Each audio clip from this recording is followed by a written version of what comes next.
Hello everyone, and welcome back to HorrorHouse. I am Morgan, your host as always, and it's Halloween! Yay! Halloween, of course, the most wonderful time of the year, the true most wonderful time of the year. I really don't know what Andy Williams was singing about. That's a good start. Today I'm going to take a bit of time to talk about Stranger Things. Primarily Stranger Things 2, because Stranger Things 2 dropped this past Friday, and is just the perfect sort of Halloween TV show, I think.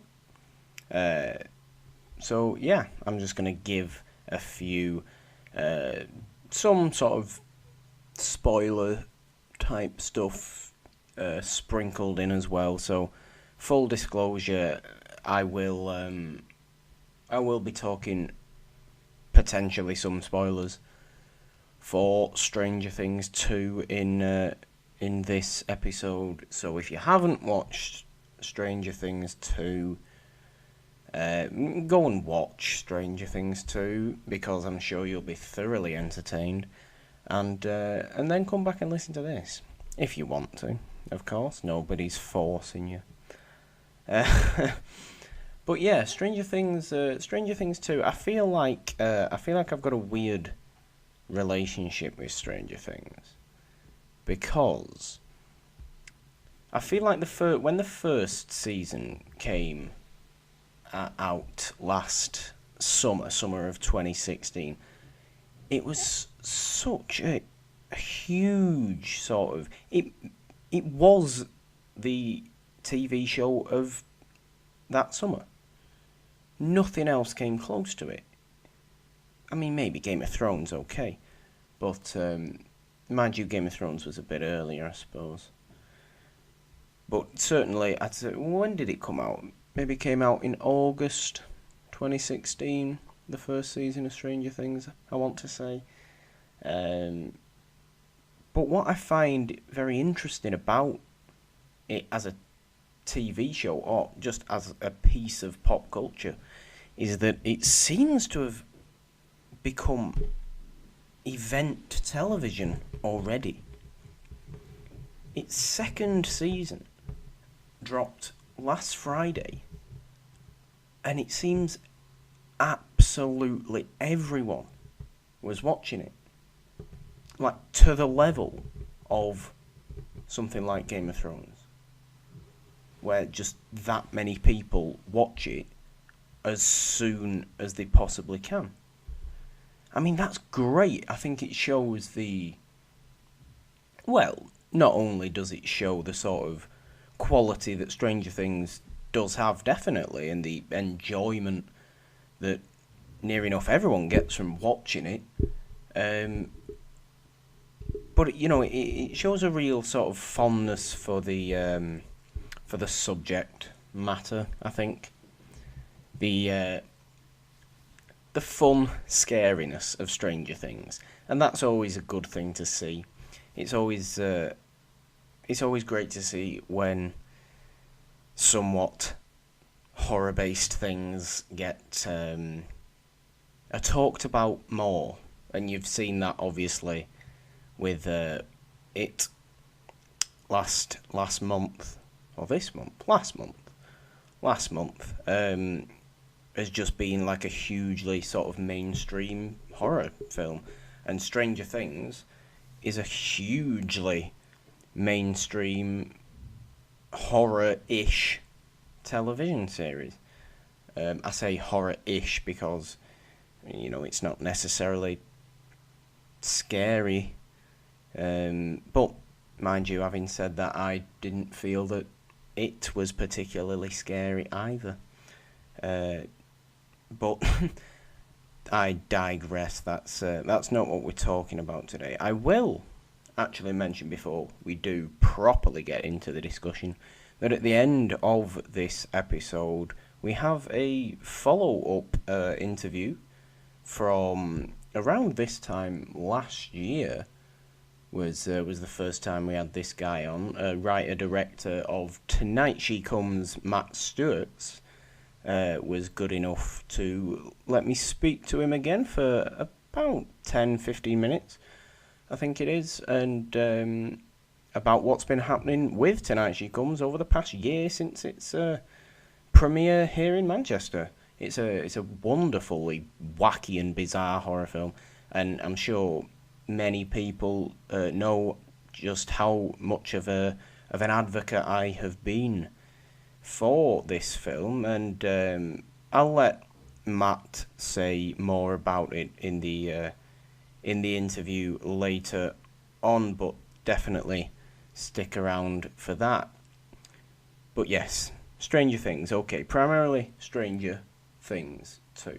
The reason I said at the beginning that I think I have a weird relationship with Stranger Things is because I feel like people consider it one of the greatest television shows of all time.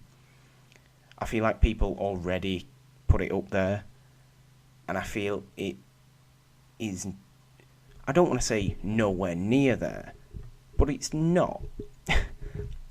It's not one of the greatest television shows of all time, is it?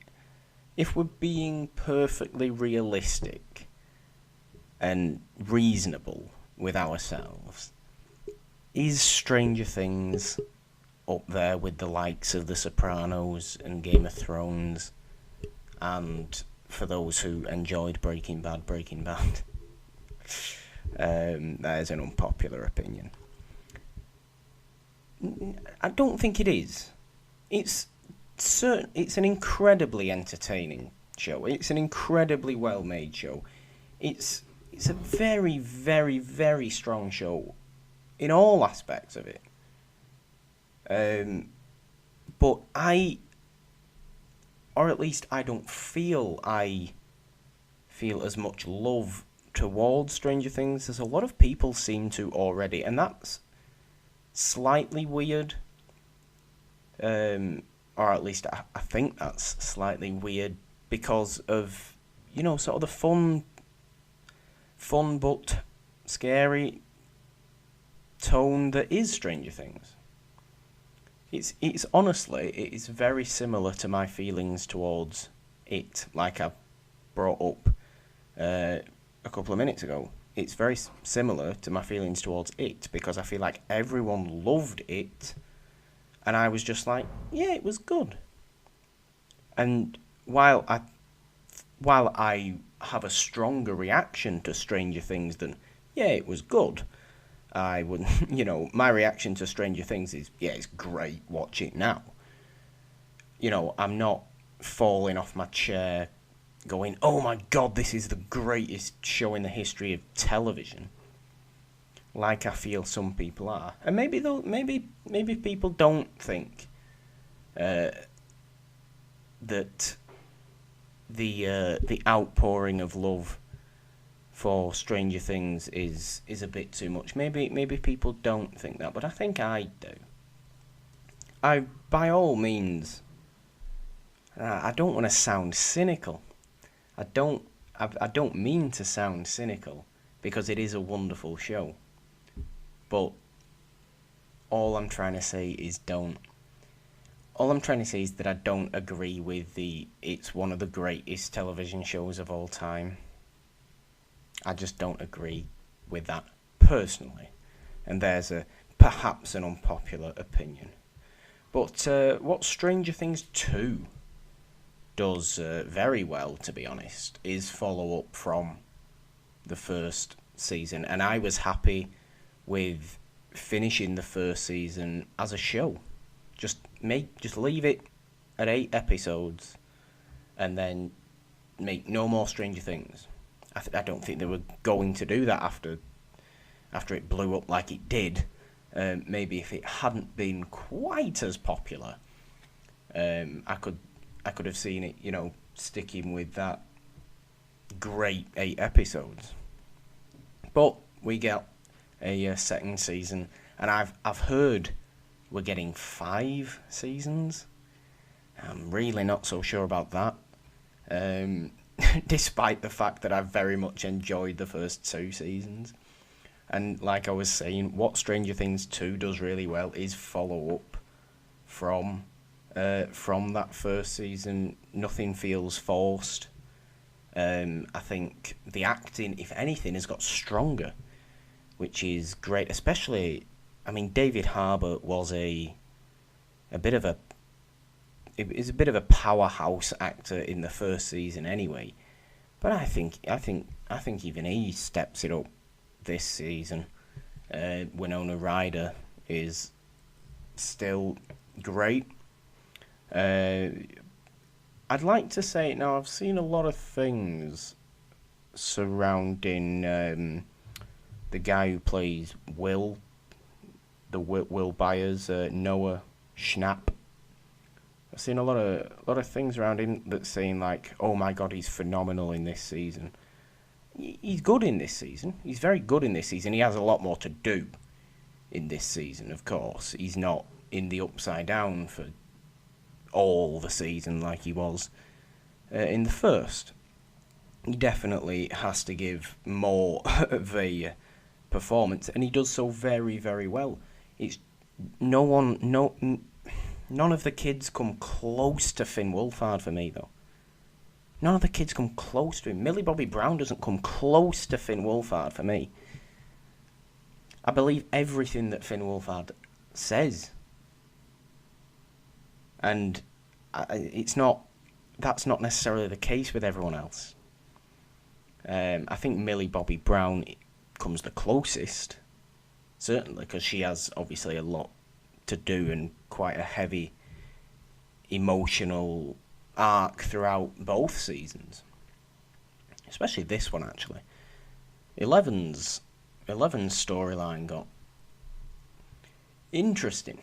I've seen a lot of mixed reactions to episode 7 of the 9 episodes that we got in Stranger Things 2, which was essentially the 11 spin-off episode, in which 11 goes and finds another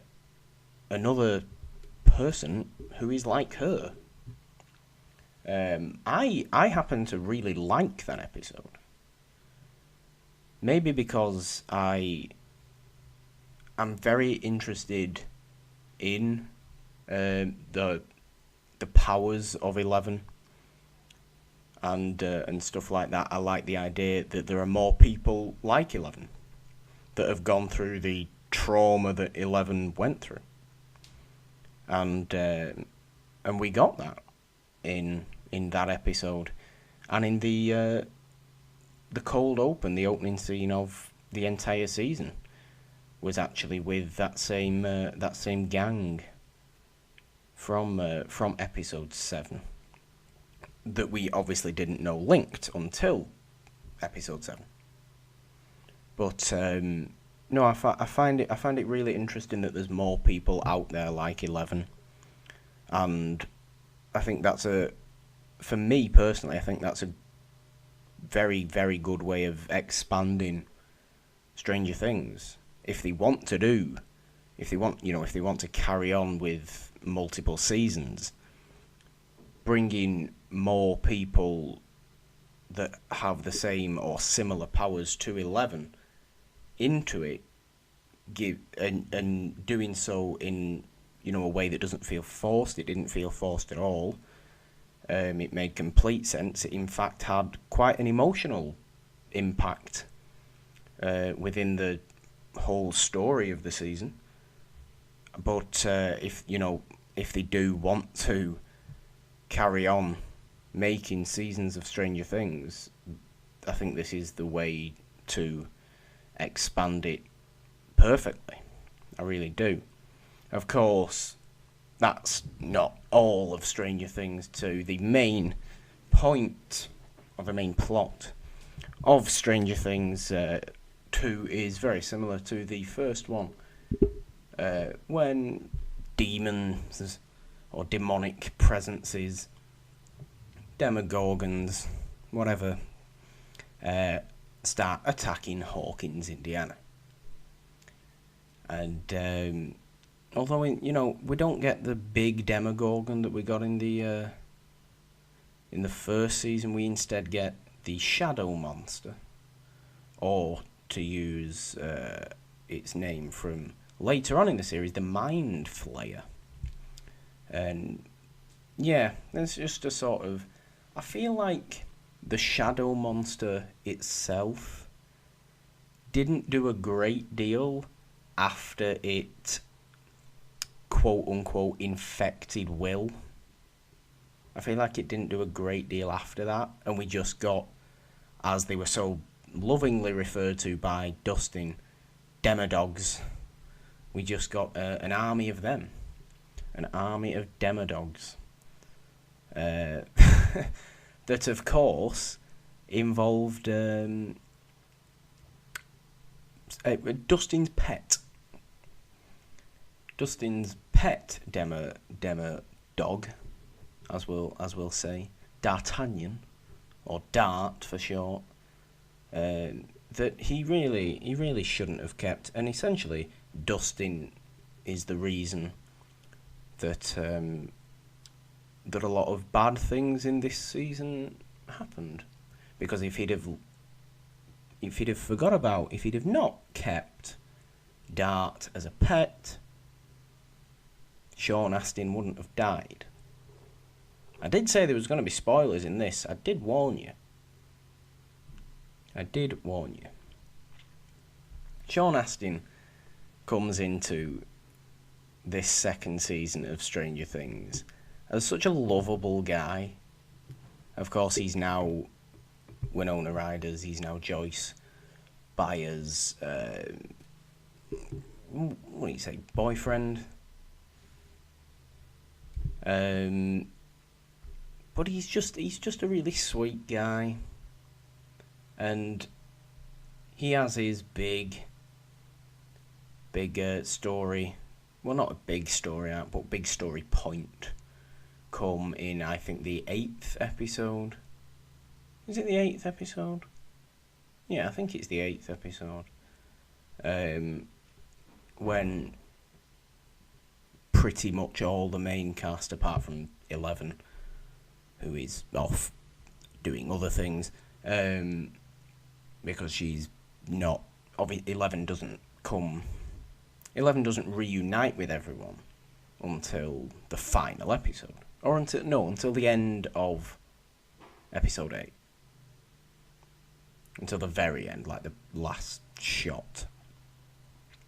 But yeah, all the main cast are in the Hawkins laboratory, where obviously the gateway to the Upside Down is, and all the scientists try and keep it in check, but obviously can't, and it all goes wrong, and that's played throughout the season. But in episode 8 in particular, the lab goes on lockdown, and the army of Demodogs comes, and just when you think Sean Astin's fine and he's reunited back with Joyce Byers, he gets mutilated by them, to be fair. It's quite horrific. I mean, it's not... Well, I think to say it isn't graphic would be incorrect, really. Because it is quite nasty. I mean, it's not so gory that it puts people off, but it's not tame. And I like that. I don't like the fact that Sean Astin died. I would have loved to see more of Bob. But, yeah. It was certainly an impactful moment when he died, I think. And it, of course, had repercussions on what happens in the final episode with Joyce being, thinking about her relationship with Bob and the fact that he isn't here now. That, sort of allowing her to give it all she can to try and save Will again. not think, because Will goes on some weird journey again. He does stay actually in this dimension for the most part this season, which is good, I suppose. But yeah, he starts forgetting who he is and who everyone else is once he gets infected by the shadow monster. But yeah, so Joyce obviously again is finding it very, very difficult to cope. But eventually, after Bob dies, she realises, yeah, this just has to be destroyed. You aren't Will right now, and she turns that heat up right on him, because apparently Demogorgons burn badly, and they really don't like fire. I will say, as we want to wrap this up soon, I'm not going to take very long with this episode. I do not want to ramble for so many hours like I possibly could, but I do want to say that I think it's nice. I really do like Hopper and Eleven's relationship. It's very, it's very, very father-daughter, and therefore, rightly so in the end. Hopper legally adopts 11, or Jane, if we want to call her Jane, but I think everyone's likely to just still call her 11, or Ellie, or L, or E, Elev, whatever. Not Elev, that's not a name. Whatever people call 11. But I think it's nice that, that Hopper legally adopts her at the end. And I really like Punk 11 as well. That's my favourite 11. Punk 11 is by far my favourite 11. So I'm all about that. And just to wrap this up now, this little ramble about Stranger Things, I will mention the very end, or the last 10 minutes of the entire season, were, I think, better than the rest of the season. That's only because I'm a complete sucker for that whole school dance. Not prom, because they're not old enough for prom, but prom style ending, when sort of all the kids' romantic arcs come to a close, and that's just nice to see. It was a really sweet way to end it, to be fair. I'm a big fan of the Mike and 11 relationship, and I really liked Max as well. Max was a new character for this season. She was really cool, to be fair. I'm excited to see more of her. I think like I said in the beginning, I think the Duffer Brothers have done really well to expand on Stranger Things. I wasn't particularly sure how they would get on with doing it, but I think they did it really well. They brought in just the right amount of new characters. They brought in just the right amount of new sort of elements, and Max was certainly a highlight. Her and Lucas have their little moment, which was nice. And Dustin, bless his heart, tries his hardest. Dustin and Steve's relationship, or dynamic, I should say, was really quite interesting in this. It's nice to see Steve go from somewhat, I don't know, I think Steve is in my eyes, a more positive character this season. I feel like I didn't really like him in the first season, but he's turned it around a bit, which is nice.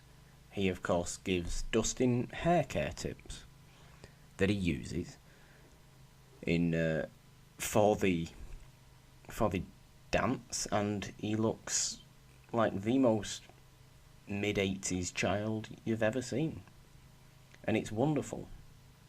And he ends up with a nice dance with Mike's sister. What on earth is her name? Right, see, I know the actress's name is like Natalie. What on earth is... No. Is that the character's name? Why have I just completely blanked? People know who I mean. You know who I mean. But he ends up with a nice dance with her. And that's all very nice. Stranger Things 2, a very good follow-up. Like I said, it's a really entertaining show. It's such an easy binge as well.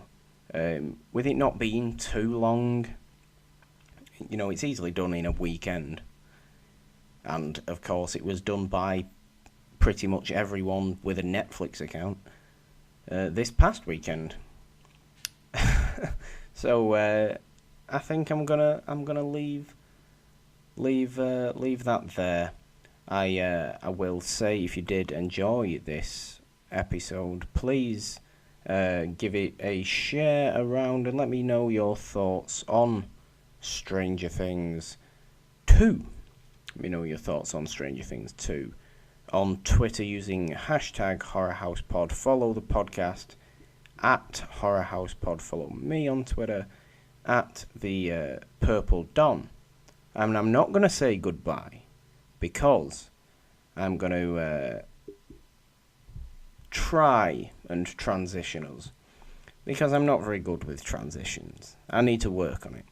But I'm going to transition us into our interview with Matt Stuertz of Tonight She Comes. So thank you, as always, for listening, guys. Please don't turn off just yet, because here is Matt Stuertz talking about Tonight She Comes. Guys, I am thrilled to welcome back to Horror House after around a year since we had this guy on. He is the writer-director of one of my favourite horrors that I saw last year. I've talked about this film far too many times, I'm sure, as people will say to me over the past year, telling people to go and see it. That film is, of course, Tonight She Comes. And joining me again is Matt Stuertz. How are you doing, man? Hey, pretty good, man. How are you? Yeah, I'm great. So for people who might not necessarily know, for people who haven't heard me go on and on about Tonight She Comes, what the hell is Tonight She Comes? I suppose I usually like to tell people it's a bit of a slasher film, kind of a throwback feel to it. Synth score about kids going into the woods and very bad things happening to them. Yes, very, very bad things happening. I remember now, for those listeners that will know, I had the pleasure to see Tonight She Comes at its world premiere at Grimfest 2016 here in Manchester. And it has been that long since I've been able to watch it, but it has stuck in my mind ever since then, because it really does just go quite bizarre, but in that just wonderful way. Yeah, that's great. That's great to hear. It's been crazy because I've been hearing about like the Grimfest 2017 lineup that was like just like a week or two ago. Yeah. And it's just following that's been kind of crazy. It sounded like they had another great year this year as well, which was cool. Yeah, it definitely was. a great. You did. I don't know if you saw necessarily anything on the lineup that particularly interested you, but was there anything there that maybe caught your eye? Well, I really want to see Habit, which I have not been able to check out yet, but once it hopefully comes to LA or something like that, I'm definitely going to check it out. Yeah, I And don't then know. there's a few other films that they played that I was able to see at various festivals. Leatherface, which I Yeah. actually kind of really dug. Okay. I think Dave Made a Maze, which I was able to Right. check out. And there's like a handful of other ones too that I was like, as soon as I saw them in the lineup, I was like, okay, this is pretty solid. Yeah, awesome. I mean, definitely keep a lookout for Habit, and that goes to anyone, especially being from Manchester. It is a Manchester-based, very, very sort of strange uh, twist that one takes, but well worth the watch. One of my favourites of the festival this year, for sure. And if anyone does want to check out what were my favourites of the festival, we did, me and Will Stevenson, who I went to Grimfest 2017 with, did a top 5 recap in a recent episode of Horror House. So if you haven't checked that out, go back and check that. But moving back on to Tonight She Comes, what has the last year been like for you since that world premiere? Uh, it's been a little crazy, and I was able to go to a handful of other festivals with the film. Not all of them, unfortunately, as there's a few pretty cool ones, like not being able to go to like Japan or Spain or a few other countries like that was like a total bummer. But was able to go to a couple places around the U.S. Went to Finland with it. Right. Super fun, super like really interesting to just watch the movie with like different sets of audiences, and especially like from different countries, with like a little bit of a different like got like sort of different reactions from each one in some regard. I mean, overall kind of the same, but Yeah. there's a few screening. There was a moment where everyone started clapping that I was really surprised at, and it didn't happen at any of the other screenings. And I started just laughing because I thought it was hilarious. What would you say, or where would you say you got the best reception from? Which festival? Hard to say exactly, I suppose. I think there was something pretty special about the Grimfest premiere, because I just remember, I don't know, it was just really, I mean, for me it was a little surreal since it was the first time I had really shown it with an audience at all. Mm-hmm. And then I just remember like really loving that Q&A as well. Yes. And just having like a ton of fun out there with it. And I also believe I believe almost no one left for that Q&A, which was pretty awesome to see. No, I think we all wanted to see what you had to say about it because, I mean, the ending still sticks in my mind as just one of the most insane things I think I've ever seen on screen. Yes, very, very good to hear. It was really funny. Just about a week ago or so, the movie played out here in LA and a few other American cities. Yeah. And I did a Q&A, but I did it before the film. Oh. And so it was really weird because like I couldn't really talk about any of the things that I usually talk about in a Q&A for it because I didn't obviously I didn't want to spoil anything. Yeah. So it was weird doing that. That's kind of a shame, really, because I did see that you had this like one night only screening in, was it over 70, around 75 US theaters? Yeah, it was like 75, 76 US theaters. Including and one in Los Angeles that I believe, that you say you did attend. But that's kind of weird that they had the Q&A before, because I'm sure there was a lot of questions that they would have had after. Yeah, I got to talk to, I just one-on-one talked to some people afterwards. Mm-hmm. And I did, that final scene, I guess, was a little bit too intense for a few people, as like literally 20 seconds before the film was over, 2 people walked out, and I was like, wow, you made it so close to the end of this movie. Yeah, I mean, I can see that. I can see it taking a few people just over the line, but certainly not me. Anyway, Yeah. I love that. But yeah, I mean, I was telling people that I know in LA that they should be. Please go and watch this. You've heard me go on about it for like around a year now. Please go and watch this. I don't think he could make it, but Oh yeah. I was definitely singing Tonight She Comes praises. Oh yeah, and I appreciate it. Was was the reception from that sort of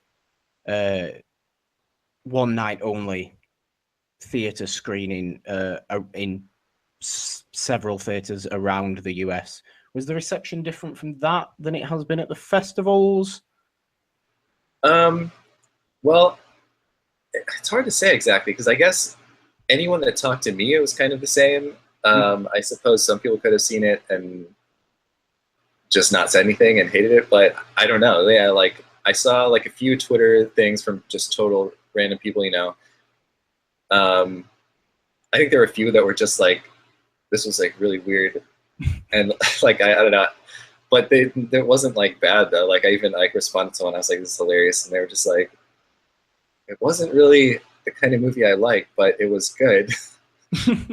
I mean, so that's like really the most like negative thing that I saw from it. So I was like, oh, I can't complain about that. That's a great thing. If the most negative thing someone can say is, it was kind of too weird for me, I think you're onto something. Yeah, I mean, I'm all about that. Yeah. So I will ask this because I just, like I've said, I've not really shut up telling people about Tonight She Comes for the past year. But how can more people see the film now? Yeah, well, people in the UK, starting on November 6th, will be able to buy the film, coming to VOD, DVD, and you can actually pre-order it right now if you would like on Amazon, and I'm sure like probably a million other places, hopefully. That is something I've done. I pre-ordered mine. Yes, the other week. Very good to hear.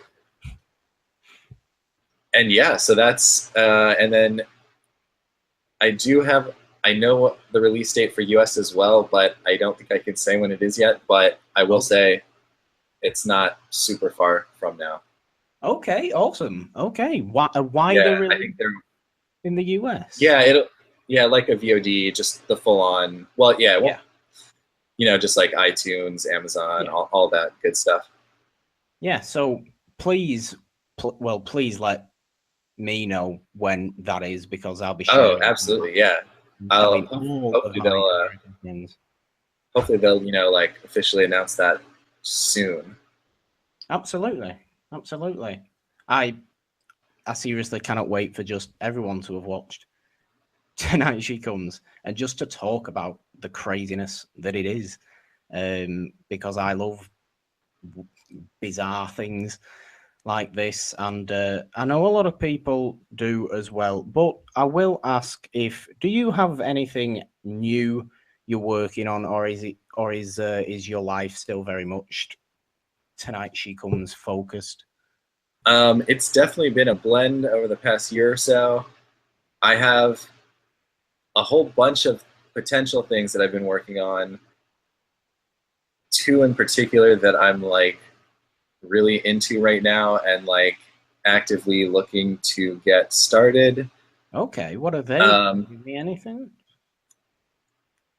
I guess I don't want to say too much yet just because I don't know how long it's going to be until anything happens. But I will say, like, if you're like on sort of the like crazy, bizarre kind of level of things, these two honestly maybe even amp it up a little bit more than Tonight She Comes. Wow. And I will say they also don't feel like that kind of movie at all. Like they are horror films, but very different.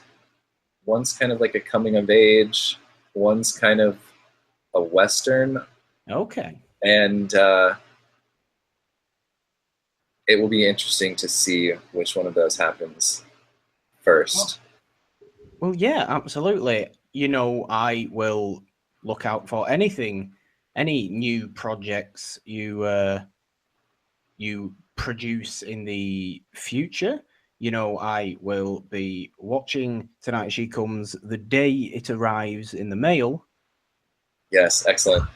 and we'll sure to be tweeting that out, telling people to come round and watch it with me. Um, but yeah, so I don't know. I guess that's it. Thank you again for coming on after. Yeah, thanks for having me on. Do you have anything that you want to plug apart from the film and its release dates and the stuff you already have done? I suppose just to sort of like get any updates on anything else that I'm working on, just like check out my Twitter, which is just at Matt Stuertz, MattStuertz, and also stay tuned for. So I'm about to actually work on a short film with some friends, directing it or writing it, but I'm working on it sort of in camera aspects and a few other things, and it's going to be really fun. It's going to look really awesome. It's a horror short. It's called Loom. Awesome. Now we literally are. I'm like leaving to go out of town tomorrow to shoot this thing, so I don't know when it's going to be out, but I'm sure I'll be promoting that a bit when that happens as well. Okay, cool. Well, guys, go and check out everything Matt has going on at Matt Stuertz. Like he said, the link to that Twitter will be in the description. Matt, again, thank you very much for coming back onto Horror House. Yeah, hope to be back on again sometime in the future. So there we have it, guys. A great interview with Matt Stuertz there. Always nice to talk to him about this wonderful film that he made. But yes, that is going to do it for this episode. I already plugged before, so I'm not going to plug again, but I will say this again. As always, guys, thank you very much for listening. And until next time, goodbye.